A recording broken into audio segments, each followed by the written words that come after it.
Algo muy interesante que tiene el canal es que hay personas que, por ejemplo, estando en la filosofía, no saben cómo abordar asuntos de la física, o personas de la física no saben cómo abordar asuntos filosóficos. Entonces acá se da un juego porque hay una interacción, se da una relación, un vínculo posible.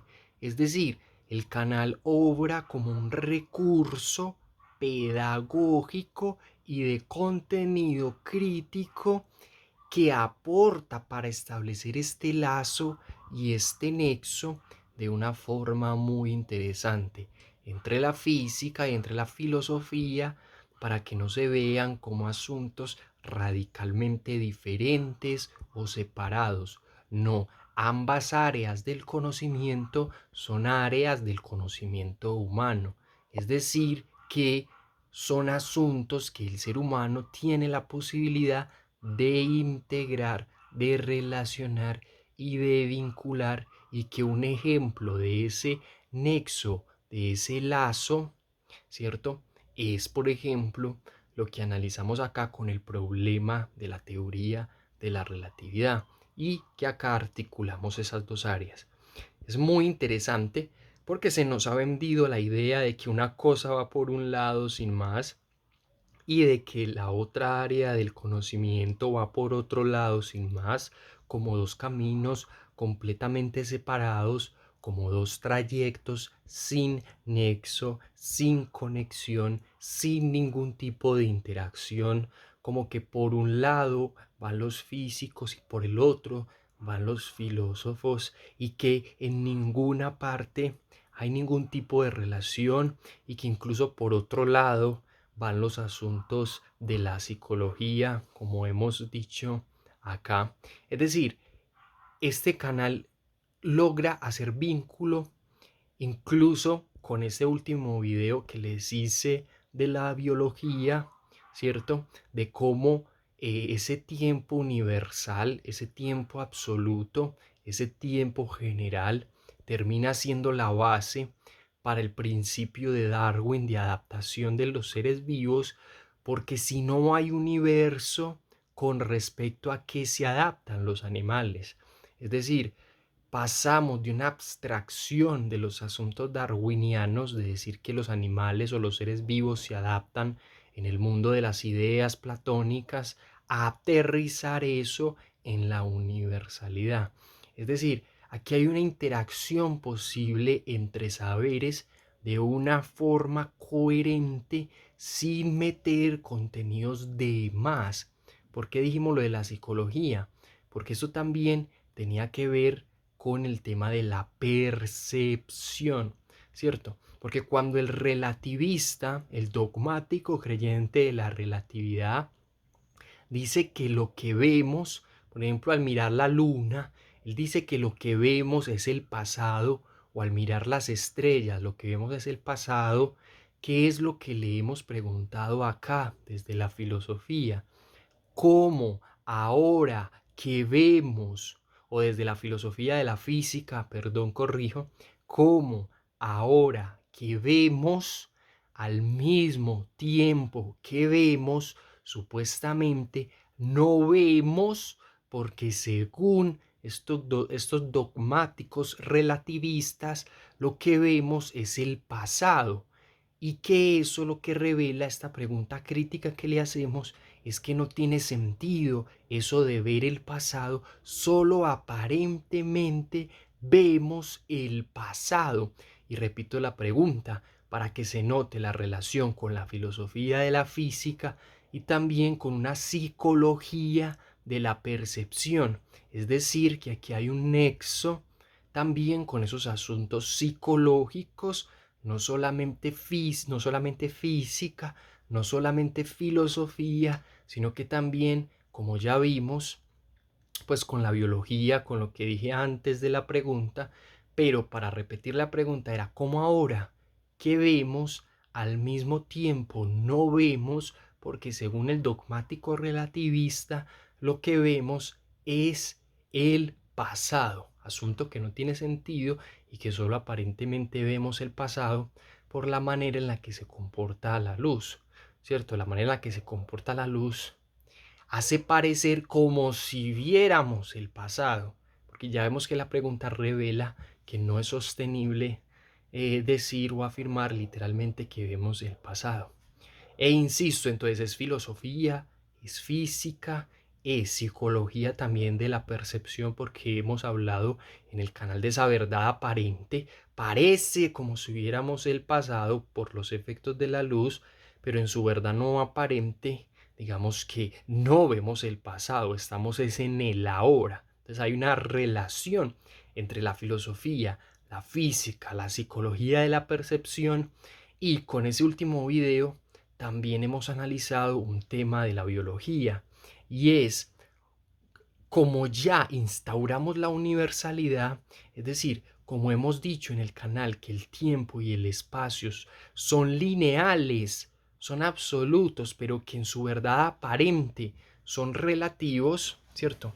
Parece como si el tiempo fuera relativo, parece como si viéramos el pasado, ¿cierto? Parece como si viéramos el pasado al mirar la luna o las estrellas, pero ya hicimos la pregunta acá en el canal, revelando que ese tiempo y espacio son relativos en apariencia y en su verdad no aparente, son lineales, son absolutos, son universales.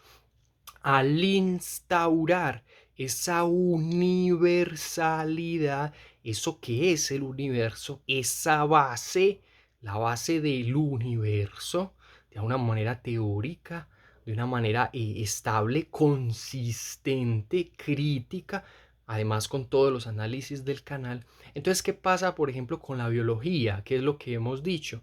Que cuando vamos a hablar de la evolución de las especies, de por qué se adaptan los animales, los seres vivos en general,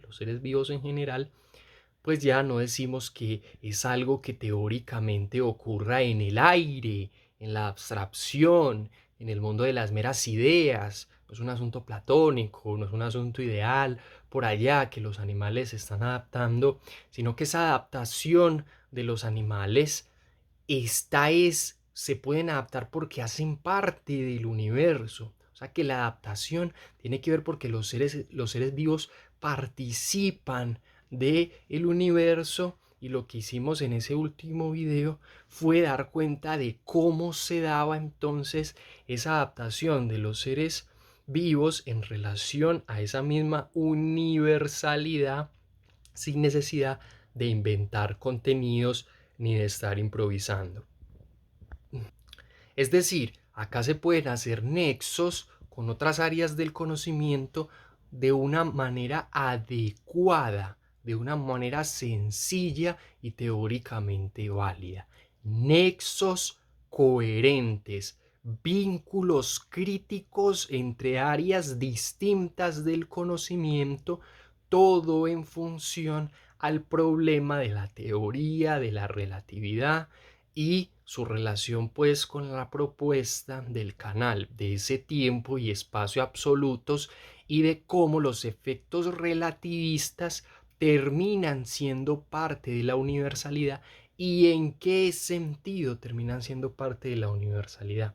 Por eso, antes de criticar, yo los invito a que miren los videos. Incluso en el canal de YouTube está anclado el primer video como fundamento de la teoría del canal. Incluso se ha explicado ya los alcances y limitaciones de la teoría misma, video que está también en el canal, y muchos otros, ¿cierto? Los análisis del canal son muy sencillos y tienen la posibilidad, ¿cierto?, de una manera adecuada, sin hablar cosas que no son, tiene la posibilidad de articular otros saberes, sin entrar a inventar, sino con los alcances, o sea, hasta donde se sabe, hasta la información que tenemos con el canal, hemos hecho vínculos con áreas del conocimiento, ¿cierto?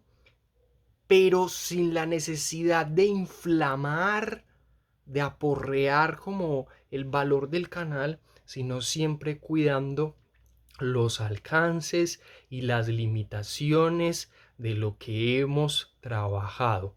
porque la idea es mantenernos siempre coherentes, siempre cuidando los estudios que hemos abordado.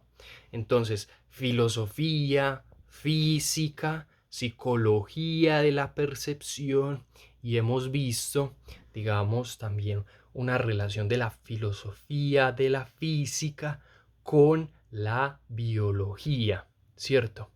Y pues claramente algo que también se ha hecho es que ese tema del problema de la relatividad lo hemos vinculado acá con varios temas filosóficos, que es lo que más domino por ser filósofo, pero eso no le quita el valor a los otros análisis, porque ya hemos hecho las aclaraciones de hasta dónde hemos podido llegar y hasta dónde no, ¿cierto? Respetando los conocimientos diferentes. Y entonces aquí hay un repertorio de saberes interesantes que terminan obrando como fundamentos. O sea, que hay una serie de fundamentos interesantes para el conocimiento en relación a ese problema de la relatividad.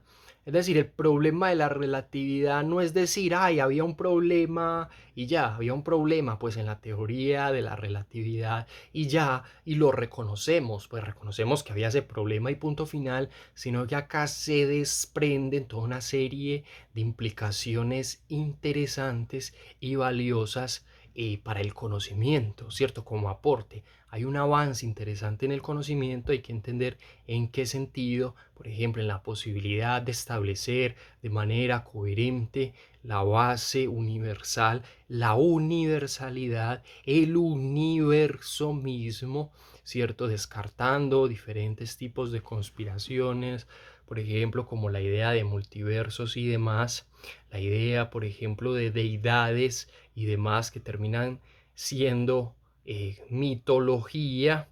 Es decir, el canal termina arrojando varias implicaciones teóricas interesantes que aportan, pero no desde un enfoque de, ay, es que queremos llegar a esas conclusiones, no desde un enfoque caprichoso que quisimos llegar a esas conclusiones, sino de habernos tomado en serio el análisis crítico y digamos que toda esta serie de implicaciones extras se fueron arrojando con los contenidos del canal. ¿Cierto? Hemos hecho nexos con un montón de relaciones, un montón de, digamos, de discursos críticos con otros autores y a partir de este problema de la relatividad, y espero que los puedan ver, ¿cierto? Hemos hablado con otros autores críticamente en el canal, se ha hablado, se ha conversado con otras perspectivas y lo interesante es que este problema digamos que no se agotan, como he dicho, no se agotan el problema mismo, sino que al hablar con esos otros autores vamos a ir viendo la solidez de la teoría del canal e ir aprendiendo con lo que se va diciendo en ese diálogo con los otros, ¿cierto? Se dialoga con Kant, se dialoga con Hume, se dialoga, digamos, con varios filósofos, ¿cierto? Para no entrar a nombrar cada uno de los filósofos que hay acá, hemos incluso dialogado acá con físicos, ¿cierto? En diferentes enfoques, entonces nada, la invitación es a que aprovechen los contenidos del canal que están públicos, que también a veces he estado haciendo lives para que vayan a verlos y también pues que hay unas clases matriculables a las que pueden ingresar. Así que nada, un abrazo.